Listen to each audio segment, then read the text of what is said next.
Selamat pagi semua, kami dari kelompok Sistem Indra Lidah mau mempresentasikan mading yang telah kami buat. Pertama-tama kami akan perkenalan dulu. Nama saya Justin Cisca Ariantamba, nomor absen 17. Nama saya Gabriel Hagrabita Tewang Banua, absen 11. Nama saya Gerald Wijaya, absen 1. Perkenalkan, nama saya Jesslyn, absen 14. Perkenalkan, nama saya Sheryl Febrianti Budianto, absen 27. Saya Vitali Satya Alessandra, absen 5. Nah, setelah perkenalan, saya mau menjelaskan bagian atas lidah. Pertama, ada dormus atau permukaan atas. Bagian permukaan ini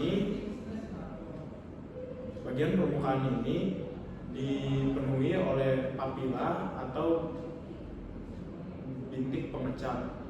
Fungsi dari papila ini adalah untuk mendeteksi adanya rasa asin, manis, pahit, asam.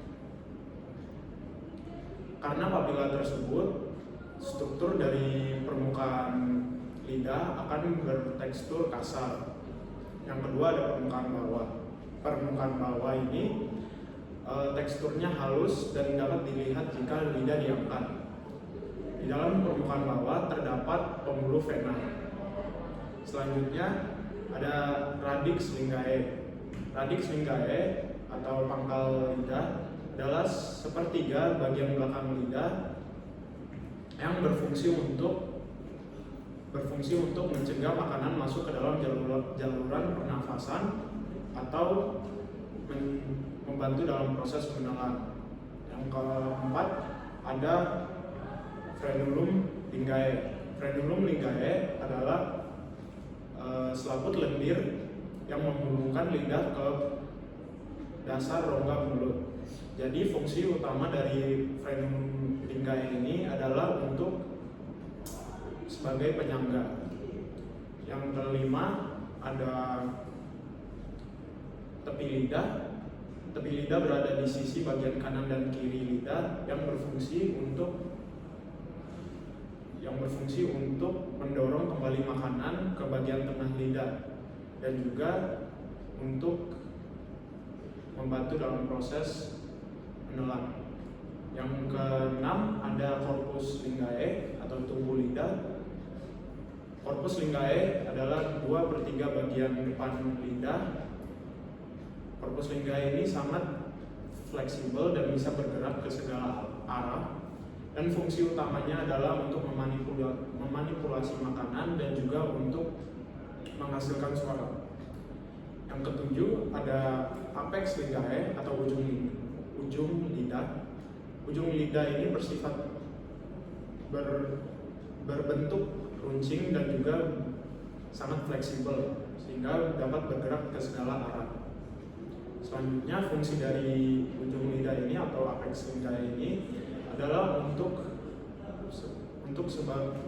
sebagai pengecap rasa, dan dia sangat peka terhadap rasa manis dan juga untuk memanipulasi makanan serta menghasilkan suara. Itu saja dari bagian struktur bagian atas lidah. Selanjutnya. Baik, akan saya lanjutkan mengenai struktur bagian lapisan lidah atau yang tadi sudah dijelaskan oleh Justin di bagian dorsum. Jadi di sini sudah ada semacam replika untuk bagian lapisan lidah. Pada bagian lapisan lidah atau yang biasa disebut sebagai papila ini terdapat 4 bagian. Yang pertama ada papila circumvallata. Di sini sudah terdapat angkanya, yaitu inilah papila circumvallata. Papila circumvallata berada di bagian belakang lidah dan disusun berbentuk V. Papila ini banyak mengandung sistem pengecap, yaitu pengecap rasa pahit, sehingga papila ini berguna untuk lidah untuk mendeteksi zat berbahaya yang masuk ke dalam lidah. Yang kedua, papila funiform. Papila funiform itu ada di bagian sini. Papila ini berbentuk bulat di ujung dan ada di bagian juga tepi lidah. Lalu berwarna kemerahan seperti yang bisa terlihat di sini karena terdapat banyak sekali pembuluh darah. Papila ini berfungsi untuk mendeteksi rasa manis dan asin, juga membantu masakan makanan secara umum. Yang ketiga itu ada papila foliata, yaitu ada di bagian sini, merupakan bagian lipatan di bagian belakang lidah peka terhadap rasa asin dan asam sehingga dia bisa membantu anak-anak dalam merasakan rasa-rasa yang belum pernah mereka rasakan. Lalu yang terakhir itu ada papilla filiformis. Papilla filiformis ini seperti yang biasa kita lihat di sini adalah bagian yang paling berbeda, yaitu bagian papilla filiformis itu bagiannya runcing-runcing, lalu sudah tidak ada indera pengecap lagi. Jadi papilla filiformis ini gunanya untuk menggerakkan lidah, memanipulasi makanan, juga untuk membantu membersihkan rongga mulut. Baik, selanjutnya saya ingin menjelaskan bagaimana fungsi lidah sebagai indera pengecap rasa. Nah, tadi sudah dijelaskan bahwa ada struktur lidah dan bagian-bagian lidah, yaitu papila dan berbagai macam jenisnya. Nah, di dalam papila tersebut itu ada yang namanya kuncup pengecap rasa. Dan jumlahnya itu ada banyak sekali, sekitar 10.000 untuk yang ada di dalam orang dewasa. Nah, papila itu yang bintik-bintik merah. Nah, tetapi di dalam bintik-bintik merah itu ada kuncup pengecap rasa yang terdiri atas mikrofili atau rambut-rambut halus yang nantinya akan terdapat sel reseptor. Nah, jadi dari mana sih asal kita bisa merasakan suatu rasa makanan? Itu berasal dari zat kimia yang ada dalam makanan itu nanti akan bertemu dengan mikrofili di dalam lidah kita, dan akhirnya mikrofili yang berisi sel reseptor akan mengirimkan sinyal ke otak kita. Seperti itu. Nah, makanya juga kalau misalnya kita sakit, biasanya indera lidah itu berkurang rasa pengecapannya, karena juga dibantu dengan indera penciuman. Seperti itu. Jadi ada hubungannya antara lidah dan juga hidung sebagai indera pengecap dan juga indera penciuman. Nah, di sini adalah tabel atau bagian-bagian lidah dengan perasaannya. Nah, di sini sudah ada juga seperti coklat. Coklat itu adalah menunjukkan rasa manis, dominan rasa manis. Nah, di dalam lidah itu ternyata ada bagian-bagian yang memang lebih sensitif terhadap rasa tertentu. Seperti itu. Nah, di bagian kuning ini adalah rasa manis.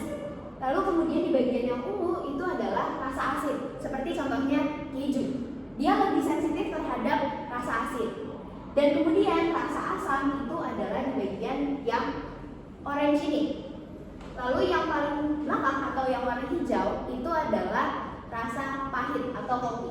Tetapi ada rasa tambahan yang pada tahun 1908 itu ditemukan oleh peneliti dari Jepang, yaitu adalah rasa umami atau rasa gurih yang bisa dihasilkan oleh makanan-makanan protein atau kaldu seperti itu. Dan di mana letak rasa umami itu?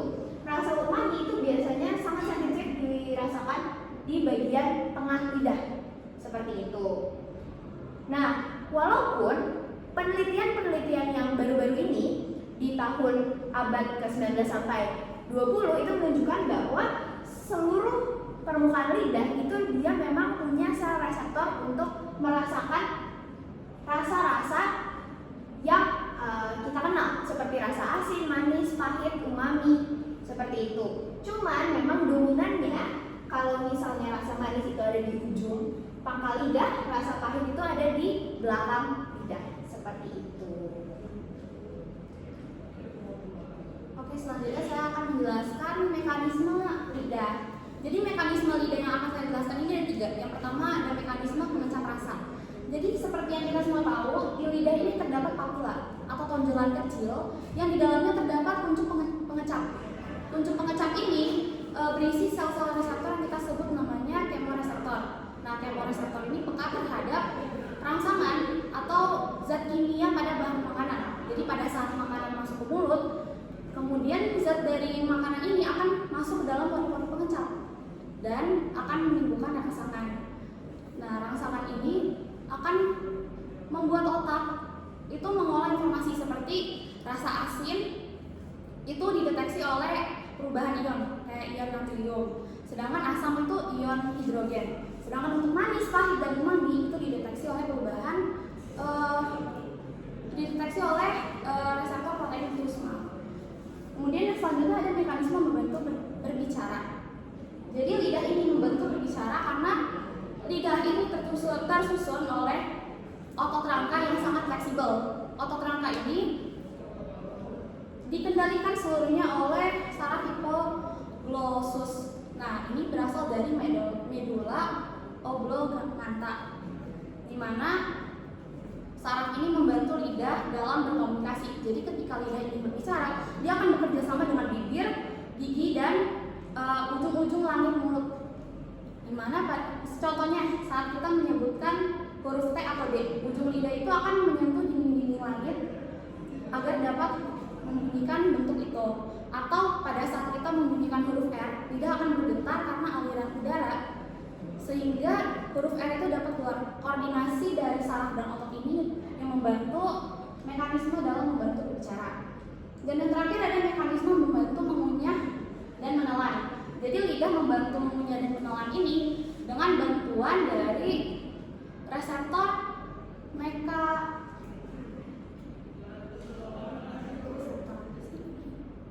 pokoknya ada reseptor di lidah ini yang membantu mulut itu untuk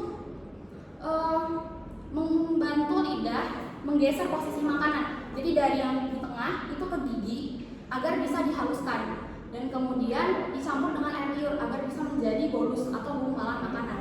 Yang kemudian lidah ini akan membantu bolus ini ke dalam faring, didorong ke dalam faring untuk memicu refleks menelan, di mana hal ini akan membantu makanan itu turun dari faring ke kerongkongan hingga menuju lambung. Gitu. Nah, selanjutnya setelah dari mekanisme, kita ada di bagian terakhir yaitu kelainan. Ada dua kelainan yang ingin kelompok kita bahas, yaitu kelainan yang ringan-ringan sama yang berat-berat.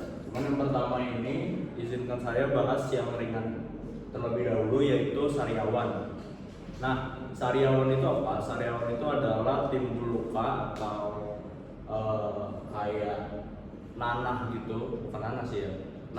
Luka atau lubang di bagian permukaan lidah karena adanya infeksi atau misalnya tergigit.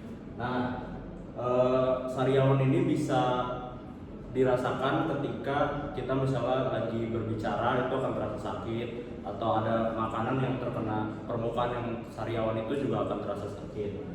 Nah, selanjutnya itu ada penyebab sariawan. Yang pertama itu bisa karena cedera atau luka yang disebabkan karena tergigit oleh gigi saat sedang makan. Habis itu ada infeksi virus atau bakteri pada permukaan kulit lidah. Nah, selanjutnya ada juga kekurangan nutrisi seperti vitamin B12, asam folat, dan zat besi. Selanjutnya ada gejala sariawan. Itu pas kita makan, misal kita merasa sakit pas makanan itu masuk atau kena ke bagian yang sariawan itu. Habis itu ada juga luka berwarna putih. Kalau misalnya dilihat di gambar, itu kalau misalnya sariawan berbentuk bulat, biasanya yang putih-putih itu ada di pinggir-pinggirnya. Nah, habis itu ada sensasi terbakar pada lidah. Selanjutnya untuk cara mengobati atau cara mengatasinya. Yang pertama itu kalian bisa pakai obat salep atau obat oles untuk mempercepat penyembuhan dari sariawan. Karena sariawan ini bisa berada di mulut itu cukup lama kalau misalnya nggak pakai obat atau penanganan. Nah, contoh obatnya, obat salepnya itu namanya Camistat gel, itu kalian bisa pakai. Nah, yang kedua, untuk meredakan rasa nyeri ketika kalian sariawan, tuh kalian juga bisa pakai obat yang namanya paracetamol ibuprofen. Nah, itu kalian bisa pakai juga. Terus yang ketiga, untuk menjaga agar sariawan ini tidak terkena infeksi, itu kalian bisa sering cuci mulut, pakai ya kumur-kumur gitulah ya, atau enggak untuk mencegah adanya infeksi pada permukaan lidah, itu kalian bisa pakai yang namanya betadine mouthwash gitu untuk mencuci mulutnya. Selanjutnya ke bagian yang lebih berat. Di sini ada kanker lidah. Kanker lidah itu penyakit yang timbul seperti kanker lainnya, ada sel abnormal atau tumor jahat yang tumbuh pada jaringan organ itu. Kalau di sini kita jaringannya jaringan lidah. Setelah orang terkena kanker, itu akan menyebabkan dia lidahnya jadi perih, jadi nyeri-nyeri, susah berbicara, susah menelan, dan mati rasa benar. Di sini ada beberapa penyebab kanker. Meskipun pada dasarnya kanker itu diakibatkan oleh tumbuhnya sel yang abnormal tadi, tapi tumbuhnya sel abnormal itu bisa disebabkan oleh beberapa hal. Salah satu yang paling efektif adalah zat karsinogenik. Zat karsinogenik di sini bisa didapatkan dari kebiasaan merokok atau mengunyah nikotin patch, nikotin gum. Dan zat karsinogen itu akan masuk ke dalam mulut dan memutasi sel-sel dari lidah itu sendiri. Selanjutnya ada juga karena minuman beralkohol. Meskipun minuman beralkohol tidak murni memiliki zat karsinogenik, namun mereka ada yang namanya metanol. Metanol itu saat dalam tubuh akan dipecah menjadi asetaldehida. Asetaldehida itu adalah zat karsinogenik yang juga dapat menyebabkan kanker. Selanjutnya selain karena zat karsinogenik, bisa juga diakibatkan oleh kurang baik dalam menjaga kebersihan mulut. Karena nanti lidah bisa menjadi iritasi, lalu mengacaukan DNA di dalamnya. Dan yang terakhir ada juga dari virus HPV atau penyakit seksual. Penyakit jaringan seksual ini mengapa bisa menyebabkan kanker lidah? Soalnya sel kanker itu menyerang mukus dan ludah dalam mulut. Saat melakukan tindakan seksual ada kemungkinan bisa menularkan ke partner seksnya. Itu yang menyebabkan penyakit seksual bisa menyerang kanker lidah. Selanjutnya ada gejala kanker lidah. Gejala kanker lidah itu sama mirip-mirip seperti sariawan. Jadi setelah kita terkena kanker, sariawan itu bisa menetap atau bahkan memburuk jadi lebih besar dan waktunya sangat lama. Biasanya ada benjolan merah atau lubang-lubang putih yang cukup besar dan sangat perih. Itu juga bisa membuat mulut jadi mati rasa. Kita tidak bisa merasakan makannya. Selanjutnya adalah cara mengatasi atau mengobatinya. Di sini kita bagi 3. Pertama ada operasi. Operasi itu ntar akan jadi kita mengangkat lidahnya sebagian atau kalau sudah cukup parah dan sudah cukup menyebar bagi seluruh bagian lidah agar kankernya tidak menyebar ke organ tubuh lain. Selanjutnya ada radioterapi. Radioterapi itu nanti akan diberikan gelombang radio elektromagnetik yang yang sangat panas bisa membunuh sel kanker. Selanjutnya ada dari kemoterapi. Ini dia menggunakan obat-obatan yang terkenal seperti cisplatin atau carboplatin, biasanya untuk membunuh sel kanker atau kalau sudah sangat parah setidaknya menghambat pertumbuhan sel kanker. Baik, sebelum kita mengakhiri presentasi ini, izinkan kami juga menjelaskan refleksi kami pada hari ini dan barang-barang yang kami gunakan. Oke, jadi untuk barang-barang bekas yang kami gunakan itu adalah styrofoam dan juga kardus untuk kebutuhan membuat mading 3D ini. Yang pertama untuk kardus bagian alas, juga di bagian belakang dan juga bagian judul. Seperti itu, lalu kami lapisi dengan karton. Dan juga untuk barang bekas selanjutnya itu adalah styrofoam. Nah, terus yang terakhir adalah kami menggunakan stick es krim sebagai tambahan hiasan seperti itu. Lalu selanjutnya kami akan menjelaskan bagaimana refleksi kami terhadap nilai-nilai ICC yang terkait dengan pengerjaan tugas kelompok pada hari ini. Dijelaskan oleh Adia, silahkan. Jadi untuk nilai-nilai ICC-nya, pertama dalam pengerjaan mading ini kami sudah bisa belajar dan kami mau mendengarkan satu sama lain, mendengarkan diskusi masing-masing, lalu kami bekerja sama agar waktu pekerjaan mading ini lebih efisien. Selain itu, kami juga membagi tugas berdasarkan potensi kami masing-masing dan kami bertanggung jawab atas setiap kewajiban yang kami lakukan dalam membuat mading tersebut.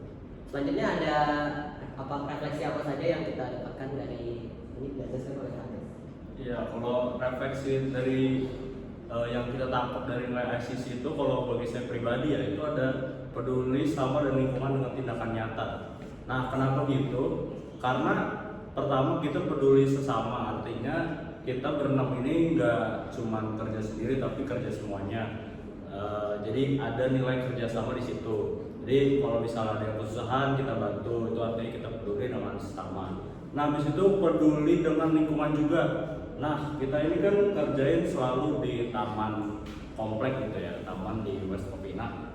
Dan setelah mengerjakan itu ya, kita pasti bertanggung jawab untuk membersihkan tamannya itu, mau sampah yang kita buang atau setelah kita gunting-gunting apa segala macam. Nah, itu kita juga berpikir bahwa oh ini kita peduli dengan lingkungan di West Covina gitu.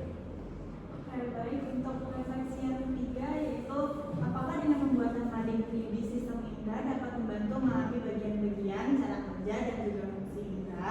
Menurut kami sebenarnya dengan pembuatan mading ini kami sudah sangat memahami fungsinya, bagian-bagiannya dan juga cara kerjanya. Karena bisa dilihat dari hasilnya, kita mencari banyak riset mengenai bagian-bagian dari lidah ini.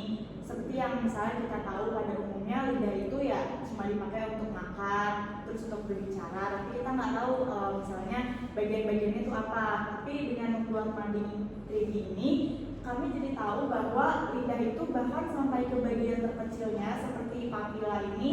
Ternyata papila ini loh yang menyebabkan kita tahu apakah rasanya itu asin, manis dan lain-lain.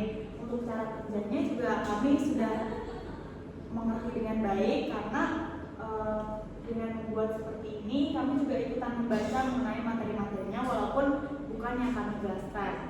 Lalu untuk fungsi-fungsinya juga kurang lebih sama seperti cara kerja. Kami juga jadi semakin mengerti gimana sih caranya untuk menjaga kesehatan lidah supaya tidak terkena penyakit-penyakit seperti yang sudah dijelaskan oleh teman-teman.